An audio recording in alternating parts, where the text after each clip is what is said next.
Ladies and gentlemen, boys and girls, mothers, fathers, sons, and daughters, welcome to the Shake Hands Podcast. My name is Dan McGinney, host.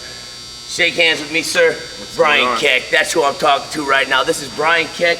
He is the owner and producer of All American Incorporated, which not only puts on exciting tournaments in Iowa, but what else does your company do? Do you put on wrestling tournaments? Right now, we just have 6 wrestling tournaments. They're all in Iowa. We used to branch off to Las Vegas, but right now we have 6 wrestling tournaments in Iowa. We attempted to do a wrestling camp this past summer. Unfortunately, we didn't have the numbers, so right now we're just sticking with tournaments. Sticking with tournaments. Do what I do best. Now, people know Brian Keck through these tournaments. You've been doing these tournaments. When did you start your first tournament, Brian? This is the 13th year I've been doing tournaments. So it's 2019, so around 2006 is when I first started doing tournaments. What was your first one? The Iowa Grade School and Junior High State Tournament. I was living in Dubuque, Iowa. I was coaching at the University of Dubuque, where we're at right now. Coach John McGovern, he was my coach, and I had this great idea. I was like, you know what, it'd be great to have a state tournament the day after the high school state tournament. It'd be great to have a kids state tournament. And so I came from Ohio, and Ohio had kind of the same thing. In Ohio, they had the Ohio Grade School and Junior High State Wrestling Tournament. And so I had this vision of bringing that to Iowa. And so I had this great idea. It's like I'm gonna have this tournament. It's going to be for 8th grade and below. It's going to be the day after the high school state tournament.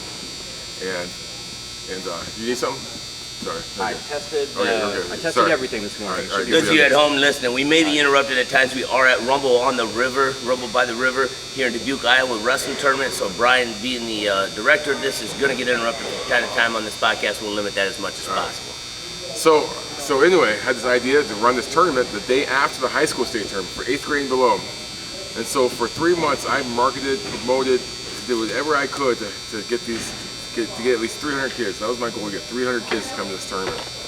And so for 3 months, man, we marketed, we got the word out, we emailed, we posted on forums on thepredicament.com, and we ended up getting 875 kids the very first year for the Iowa Grade School and Junior High State Tournament. My very first tournament, 875 kids. It was kind of crazy because that tournament actually, the week of the tournament, there was a blizzard. I don't know, people that were around back then will remember there was a blizzard, and so that tournament actually got canceled or delayed, which is almost a kind of blessing in disguise because I don't think I could have run a tournament with 875 kids at the time. I wasn't prepared. I didn't have the clocks. I didn't have the know-how to even run a tournament that big. And it got canceled. It got delayed, postponed. And we did it like 3 months later. We did it like a week after the AAU state tournament, and we ended up only getting like 375 of those kids back. But it actually worked out good because it kind of got my foot wet and to learn how to do tournaments. Because if I had a tournament with 875 kids, the very first one, it probably would have been pretty bad. Yeah. But it worked out. And that was the very first tournament we ever did, and then after that, we kind of started doing a different tournament every year. After that, and now we have 6 tournaments now, and it's awesome. I want to talk about those tournaments. Before I do, I would like to, and I'm sure that we have listeners at home, would like to know who Brian Keck is. I mean, your tournaments, but people are like, well, who's this guy? Why is he putting on these tournaments? What's he know about wrestling? So give me a little history. I believe, was you a foster child or adopted? And then you started wrestling when you were how old? I started wrestling when I was a 9th grader. I was, believe it or not, I was in the foster system. I was in foster homes, group homes, and I didn't have much direction. And wrestling actually, I joined the wrestling team. And it kind of saved my life. I didn't have anybody. I didn't have a family at the time, and wrestling was my family when I first started wrestling. They took me in. They accepted me, and that's how I started wrestling, my 9th grade year. And eventually, I was adopted by my dad. He's a single father. And he pretty much saved my life. He adopted me, and he took me in, and he became my father when I was 16 years old, which is kind of crazy because I had this crazy childhood story that people don't realize. I lived in 27 different foster homes before I was 16. I went from home to home to home, You know, it was just a tough childhood, but it made me who I am today. It made me the person I am today. And it made me tough. It made me strong. You know, everything.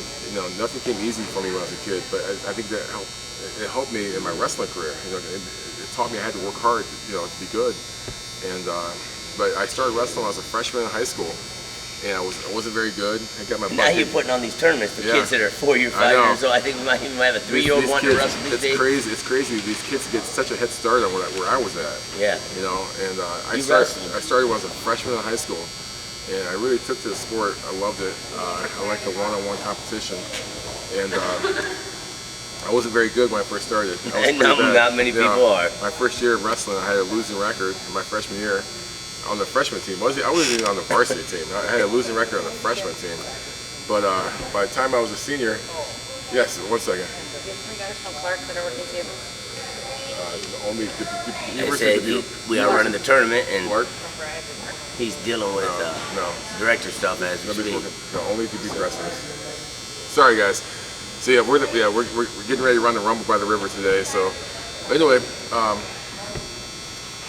You were saying you was a freshman, you wrestled. Yeah, wasn't very good, but I kept with it, and I kept with it every year. I got a little bit better, and by the time I was a senior, I was my high school's first ever state champion. Yeah, in Ohio. In Ohio, you know, a tough wrestling state, and I didn't make it to the state tournament my junior year, and it kind of motivated me. I started going to wrestling camps and tournaments, and I went to Fargo. Back then it wasn't Fargo. Back then it was in Iowa. Here at Cedar Falls, actually, at the Union Dome back then. And I started wrestling junior nationals, and I just got a lot better within 1 year. Then my senior year, I was a state champion. My high school's first ever state champion. And from there, I didn't have the grades because I went to a lot of different high schools. I didn't have the grades, so I had to go to junior college. And so I wrestled in junior college, and I actually won the junior college nationals. And that propelled me to go to a 4-year school. I started off at Oklahoma State, but they had some problems with the program, so I ended up transferring to Bloomsburg University in Pennsylvania. They were a top 15 school in the country in Division I. And so I wrestled for them. Didn't achieve my goals in wrestling at the college level. So I felt like I had more to offer. And so I moved out to Colorado Springs, the Olympic Training Center. I became Matt Ghaffari's training partner. Matt Ghaffari was a great Greco-Roman wrestler. He took second in the worlds 4 times, and he took second in the Olympics behind Carellin. So I was his training partner for the '96 Olympic Games, and it kind of propelled me to the freestyle Greco scene. And from there on, I focused my attention on wrestling freestyle and Greco, and then I became a 3-time USA team member. I was on the USA national team 3 straight years. I became a Pan American gold medalist, and each year I just got a little bit better. You know, then after 10 years of training for the Olympics, I retired and started the tournament business, and here I am today. Yeah, here you are today. So you started doing tournaments. And your first one now. You got the first one you start off the season with was a preseason national. That's a USA. Now you combine with USA. How does that work? That you use the USA? I partner with USA Wrestling. They sanction the event. When I first started the tournament, I needed something to kind of give it some clout, something that give it some respect right away. And I know USA Wrestling is the top organization in the country as far as wrestling goes. And I knew a lot of people there because I wrestled for USA Wrestling for a number of years, so I knew a lot of people there. I knew Pete Isaias, the executive or the events director at USA Wrestling, and I asked them if they would partner with me on this tournament. I had this great idea. I want to do a preseason national tournament, but do it in the Midwest. And I knew Super 32 was doing their tournament, and they were having a lot of success, but there wasn't. All right now. But there wasn't any preseason tournaments in the Midwest. And I thought, you know what, we should start, I had this idea, we should start a tournament in the Midwest. You know, call it the Preseason Nationals. And the first year, it was just only high school. It wasn't kids, it was just high school. It was actually called the Preseason High School National Tournament. And every year after that, we kind of evolved. You know, we went from high school, we added the next year I think we added 7th and 8th. You know, now it's 8th grade and below in high school, and we even added an open division this year. Now we have women's divisions. It's evolved to an amazing tournament. You know, we had close to 3,000 wrestlers this year. You know, for the second year in a row. And it's an amazing tournament that I'm very proud of, considering where it came from to where it is now. Yeah, I know that is definitely right there with Super 32 as to the tournaments to go to in preseason. Now, the tournament used to be held at the Unidome, and I know a lot of people out there are asking, you know, hey, it was at the Unidome, now it's in Des Moines. Can you give me a little background as to why we chose to take that tournament and move it to Des Moines, and what you see that tournament, how you see it, what is it going to be evolving any in the next couple of years, or you continue to keep it in Des Moines? What are we looking to do with that tournament as time goes on? You know what? The University of Northern Iowa, the Unidome is an amazing facility to run a tournament. But we did the tournament there for 7, 8+ years, and I just felt it was time for a change. Des Moines, the convention center, Keck Des Moines, their visitors bureau, you know, they were really aggressive about bringing that tournament to Des Moines, and they wanted the tournament because it brings a lot of people to Des Moines. You know, I think they did a census report last year where it brought over $1.5 million to the city of Des Moines. So it brings a lot of money to the city. You know, hotels and restaurants and rental cars. And for us, it just made sense because it's easier to get to. You know, it's the city of Des Moines is just easier to get to. It's easier to fly into. There's a lot more hotels here, a lot more restaurants, and so we just thought we'd try it for a year last year, and it worked out great. And the city of Des Moines, Keck Des Moines, they're great to work with, and it's been a great experience. We've done 2 years there now. We were a little worried about the venue at first, but so far the Hy-Vee Hall has worked out great.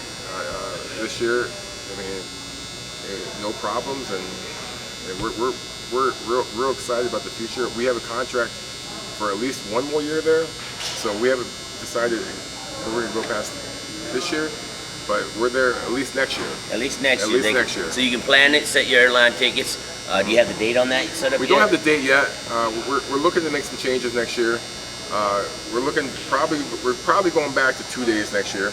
We haven't decided 100% yet, but 3 days this year, because this year we did Friday, Saturday, Sunday. And we just felt like it was kind of too long, and we missed out on a lot of football players this year because, you know, this year was the last week of football, the regular season. And usually in years past, it was the first week of football playoffs. So we missed out on a lot of players this year, a lot of football players. And so we're looking at going back to 2 days next year, and hopefully we get those football players back. So now you plan on doing that high school? You're going to do that all in 1 day? Is that we're going to split up over the 2 days, do the finals the second day? We're looking to maybe even change it up to do high school on Sunday, and maybe do 8th grade and below on Saturday. So we're looking to make some changes next year. We have nothing final yet, nothing set in stone yet, but it's going to be some changes because we want to break records. We want to have 3,500 kids there. We want it to be the biggest tournament in the world, really. Well, I like the sound of that because in Iowa, this is my home state, and it gives the opportunity to people that I'm closest to do that. Sure. So now, people, are you taking people's suggestions or what people feedback? Do you like to hear that? So if you're at home and you'd like to give Brian your feedback on what you thought and how you think he can keep improving it, and maybe just say, hey, thanks for having the tournament.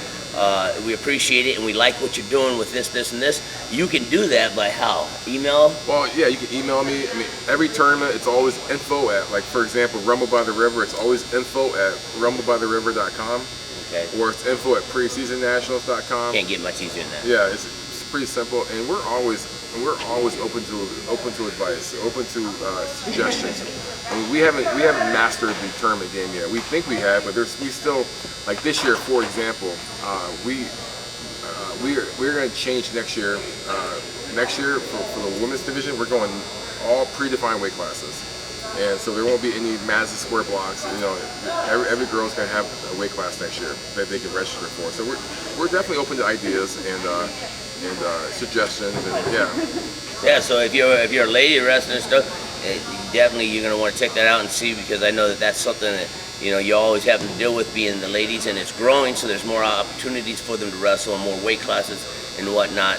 So that'll be something to look forward to. Now let's talk about your other tournaments. Before we do, let's go to commercial break. I'll be right back with Shake Hands Podcast. Okay, I just gotta save this. Good.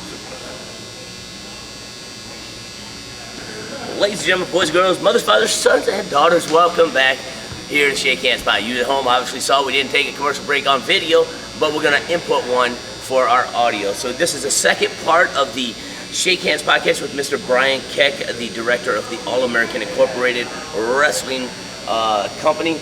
And we were talking about, we did preseason. We do that at Hy-Vee Hall. Where else? And by the way, I work for Brian Keck. I know that I'm not trying to plug it, but I am trying to plug it because I do work for you, Brian, and I appreciate that I get to do your announcing. A lot of people think that I'm related to you. I asked you last night, they asked me if you were my brother or my cousin or what. I just known Brian. I don't know how many years that I've been working for him, doing these announcements. Can I tell you the history, how it Sure. came to be? Dan here, one tournament a while back, he was introducing the, what was the team? Iowa Hammers. I started the Iowa Hammers. He came up to me and was like, "Hey, do you mind if I introduce the Iowa Hammers before the tournament started?" And because they were going to a different New Way event. Yeah, a New Way event. So he did this announcement. He announced these Iowa Hammers to come out to the mat. I was like, "Man, Dan, you have a great voice. You should be my announcer." And the next thing you know, Dan's announcing all my events. Yeah, and he does a great job. That's why we have him back every year, and I'm happy to have him back every year. He does a great job for us. Yeah, I've really enjoyed it, and it just allows me to have more access to all those wrestlers, putting those national teams together. I'm stepping back from that a little bit, not about me, but I want to give a shout out to Kel McCabe and Shay McCabe as they take over the group below me a lot, and then Tyler Watkins, who takes the group below them, and he'll be moving up in a year or so, and then we'll be looking for a new guy to come in with the younger guys and coach those teams and take over the Iowa Hammers. Iowa Hammers isn't attached to the AAU, USA, New Way. It's not attached to any one group. We just like putting great Iowa kids out on the mat as a team, and we saw an opportunity to take it because we knew so many kids, and I knew so many kids, and I was coaching kids all over. I don't want to make it about me, but that's how we started out. So if you're interested in being part of the Iowa Hammers, you can contact me as well at dmax189yahoo.com if you're interested in being on that team, or Tyler Watkins or Shay McCabe. We put a lot of those New Way teams together. So getting back to our tournaments, I do a lot of announcing for you. I didn't do preseason. We had Jason Bryant come in and do that one. Yep. Jason's got his own company out of, is it Minnesota? I'm not sure, Matt Talker. I'm not sure. I don't remember the name of it. But, yeah, he's got his own thing. I get his emails and stuff all the time, and he's known in it. So I had no ill feelings towards letting him do that. I mean, I'm still dipping my toes in this event type stuff. So now we do Hy-Vee Hall. We do preseason. What other tournaments do we have at Hy-Vee Hall? Well, we have one coming up. It's called the Corncob Nationals. It's the first year for the event, but we're real excited for it. You wrestle for the Golden Gobbler. We have this big golden turkey that you can win if you win the tournament. And where's that thing at? It's down below. You keep talking. I'm gonna go grab it. So yeah, it's called the Golden Gobbler. The tournament's gonna be on December 1st. This the Sunday after Thanksgiving, and so we had this idea of doing a turkey type tournament. I think Dan's going to get the Golden Gobbler right now. Here it comes.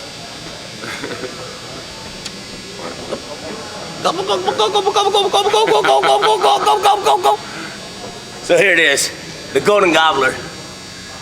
You can see it's rather large. Yep. That's a beautiful trophy there. Little plate on the front. So get yourself one of these Golden Gobblers at that turkey. Now we'll set it right back here so keep an eye on it. Yeah, so the date's December 1st. It's the Sunday after Thanksgiving. And the previous years we've done the Iowa grade school on that date, and it was only open to Iowa wrestlers. And we felt like we wanted to do it more of a national tournament and open up to all the states around Iowa.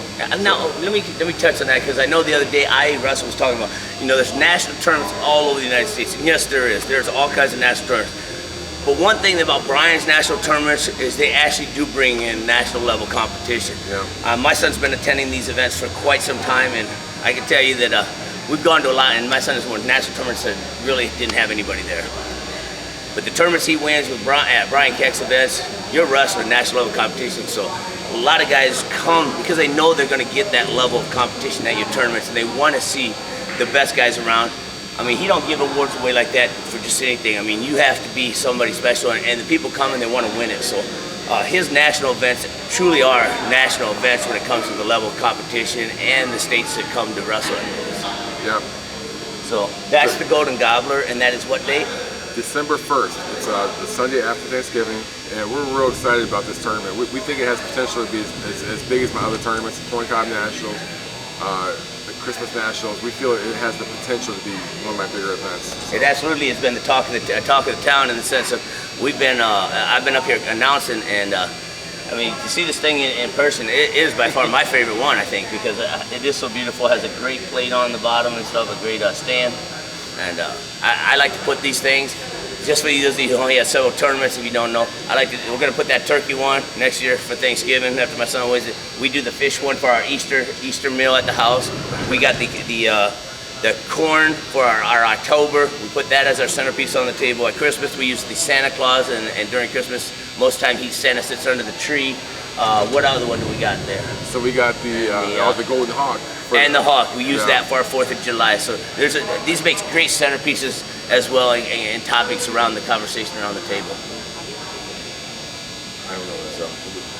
So we got the Golden Gobbler coming up. Is there any more at Hy-Vee Hall, or are we doing those other ones somewhere else? Let's talk about those. We do the the Turkey Nationals at Hy-Vee Hall. Then we do the Christmas Nationals on December 22nd. That's going to be at the Jacobson Center on the Iowa State Fairgrounds, which is one of my favorite venues. Yeah, it's my favorite too. I actually really like that. As a fan of wrestling, you've gone to places and it's hard to watch the event, or it's hard to get a comfortable seating when you go, and you can only see like your kids' matches at some events. The Jacobson Center is a great venue to be able to watch a whole line of mats, sit in comfortable seating, and yet you're still close to the wrestling. That is a great venue, and that'll be Christmas Nationals the 22nd. Christmas Nationals 22nd. Yeah, last year we had 750 wrestlers. Only in its 3rd year, I think. So we're expecting hopefully over 1,000 kids this year for Christmas Nationals. We changed the date last year to go before Christmas, and our numbers just exploded last year. And so we're real excited about this year, hoping we get over 1,000 kids this year for Christmas Nationals. That's awesome. I know at these events, a lot of times we like to have volunteers. If you're a person that's interested in track, or you've ran track, maybe you don't live in Iowa, maybe you do. We're always looking for volunteers to help and do table workers. We usually try to get 3 to 4 people at a table at some of these big ones. Yeah. So that's something, if you're interested in working as well, when you sign up, he'll send you an email a lot of times asking you if you're interested to contact him. So we got the Turkey Nationals the December 1st. We got Christmas Nationals the 22nd. So there's 2 opportunities for Christmas to win a little something for your mom, boys. And then what's your next one after that? Then on January 19th, we moved the Iowa Grade School Junior High State Tournament to January 19th this year. We're doing it at Simpson College. We felt like we wanted to do the state tournament more towards the end of the season, to make it more of a state tournament, because the last few years we've done it more at the beginning of the season, and we didn't feel like the numbers were where it should be at, where they should be at. So we changed the date to January 19th, and now we're going at Simpson College, and so we're excited about that date. It's going to be a great tournament. Hopefully we get back to those numbers, because that used to be my biggest tournament. We used to have over 1,200 kids for that tournament. Now the numbers aren't as good as they used to be, but we're hoping to get back to that 1,200 number. Hopefully. Are you talking about Simpson College? Where is that, in Indianola? Indianola, just maybe. Have you ran a tournament there before? Maybe 10 minutes south of Des Moines, right? 10, 15 minutes south. Yeah, it's not far from Des Moines. Yeah, it's right in Des Moines. It's not far from Des Moines at all. It's the first time we've done a tournament there, but they have an awesome venue that we're excited to host a venue there, to host a tournament there. And so, yeah, we're excited to do the Iowa Grade School and Junior High State Tournament at Simpson College this year. Now, Simpson College, is that the college where Dylan Peters and Wolfensberger, I believe, are coaching at now? Yes. Dylan Peters took on the head coaching job there. They're looking to turn the program around at Simpson College. Dylan Peters was a multiple-time state champion, I believe, out of Denver, Iowa. I believe this Levi Wolfensberger might be the one working with him down there as his assistant coach. He just come on, who also wrestled for Denver, and they both wrestled for UNI, where Dylan went on to be an All-American there before taking this. So hopefully Simpson College and the wrestling program, they've had one for a long time. They've been at the top. As of recently, they weren't one of the top Division III schools, but I believe with Dylan Peters and Levi, there's going to be great things happening there. So I'm excited for the venue to allow us to come in and bring those kids down there, and maybe Dylan can do a little pre-recruiting. Yeah, do some recruiting. Get the 8th graders ready to go. Yeah, that'd be pretty cool. Okay, and then that's in January, so we got a November, January, and then what do we have after that? Then we have my favorite tournament of the year, the Corncob Nationals. The Corncob Nationals is really what started the whole Golden Series. We started off doing the golden corn cob. Man, it's been... Which is by far the ugliest, but yet the coolest. Because everyone wants to have. It's crazy because, you know, when we first started doing the tournament, it was kind of a joke. When we started, even the name itself was a joke. I was literally driving down to Iowa. I'm thinking of a tournament. What can I call this tournament? You know, I live in Iowa. This is when I was living in Dubuque, coaching at the University of Dubuque. I was living in Iowa. I was like, what can I call a tournament here in Iowa? I looked to the left, look to the left, look to the right. I see corn. And it just came to me. The Corncob Nationals. And ever since then, it's become epic. And then maybe a year after I started the tournament, this kid comes up to me after the tournament. He goes, "You should give a big corncob trophy for the winner." And I was like, "Yeah, that's a great idea. A corncob." And then Hasty Awards, my company, my awards company, they developed this golden corncob. And since then, it's become kind of like, you know, every kid has to have the golden corncob. Yeah. And that's where the whole golden series came from. Now we have the golden corncob, we have the golden catfish, the golden Santa, the golden hawk, the golden gobbler. You know, it's become a great golden series where hopefully they can win all the golden trophies. Yeah. But it started off with the golden corncob. It's funny you talk about that. You say you look to the left and right. When I brought my now ex-wife to Iowa, Max's mom, and she was like, "When are we in Iowa yet? Is this Iowa? Is this Iowa?" We got through Davenport and we're hitting on our way to Iowa City there, and she said something like, "Oh, how much further?" And I go, "You know how you know you're in Iowa?" She goes, "How?" I go, "Look over there." She looks out the left window. She goes, "What?" So what do you see? She said, "Corn." I said, "All right, go look out that window." I go, "What do you see?" She goes, "More corn." I go, "All right, roll down your window." There happened to be a hog truck in front of us, and there's a bunch of pigs on it. I go, "What do you smell?" And she goes, "Yeah." And I go, "Yep, we're in Iowa." We're home. We're home, baby. And yeah, 2 hours later, we're in Waterloo, Iowa. So the golden corn cob, that's an incredible trophy because that is the one that started off, and ever since then, every kid's wanting to win them all, and you know, and so. This year at Corn Cob, I hear you're going to try something a little bit more fun. We got a few minutes left before we leave, so we want to make sure to give a shout out to this opportunity that's coming up for the moms. Yes. This year, we decided, because Corncob Nationals has one of the best open divisions in the country. Last year, we had over 200 wrestlers, 19 or above, at the Corncob Nationals, and I felt like we were leaving a certain group out. The moms. The moms. The moms. I mean, how great would it be if moms were able to wrestle each other? Yeah. I mean, and so this year I was like, I started the moms division, and to wrestle the moms division, you actually have to have a wrestler in the tournament. So we don't want any like. You know, just mom off the street. We don't want any girls coming in there on the national team. Yeah, Lauren the Weave or anybody like that coming in. You got to be a mom. Coming in and just kicking everybody's butt. So it's just moms division where. Yes, yeah, we're good. It'll be fun. They'll be able to rest between periods if you need to. Yeah, so it's gonna be relaxed and. It's more of a fun thing, and I know a lot of kids they wanted to coach their dads, and now they get an opportunity to coach their moms. And you can be a stepmom, you can be a foster mom, you can be a real mom. You can, so as long as you're a mom, you can be in that Corn Cob series. That's one of the greatest open. I know last year we had. Dwight Henson, that match. I tell you what, if you were there, you know what I'm talking about. When we had Dwight Henson strapping on the shoes, and he went up against, I can't remember who he was, somebody else that was pretty tough, a young buck, and I started saying something about it on the mic, and the next thing you know, the mats around him just stopped. It was great. And the whole crowd just watched that match. If you don't know, Dwight Henson was a pretty incredible wrestler in his day. Iowa State. At Iowa State, and he now coaches up there in that area. In Ames or something like that, I believe. He has a little club he coaches, so yeah, that was an exciting time. Well, Brian, we got guys coming in starting to warm up. Yeah. We're running down on time. We'd like to do this again with you in the future, but for now, is there anything you want to let people know or anything about you that maybe I didn't mention? I appreciate you, Dan, for doing this podcast, and we enjoy it. I've watched almost all of them, or listened to almost all of them. I'm glad you do it. Love Iowa wrestling. I love coming back to Iowa to do these tournaments, and I just appreciate you doing these. He's giving kids opportunities in Iowa, which is what I think is the coolest thing to give. Our Iowa boys, since our population isn't as big as Pennsylvania, Ohio, and any of those big states, but we have kids that wrestle in Iowa, and that's what we're legendary for here in Iowa. And he gives us so many great opportunities for kids to come to us, so we ain't got to travel all the time to them in long, long distances. So if you have any questions for Brian or myself in the future, I'll probably try doing a podcast with him maybe in the spring. Please feel free to email me and let me know, and I'll try to get those questions together and we can ask them on the next time. For now, thank you, sir, for being on the Shake Hands podcast. Tune in next week for our new guest.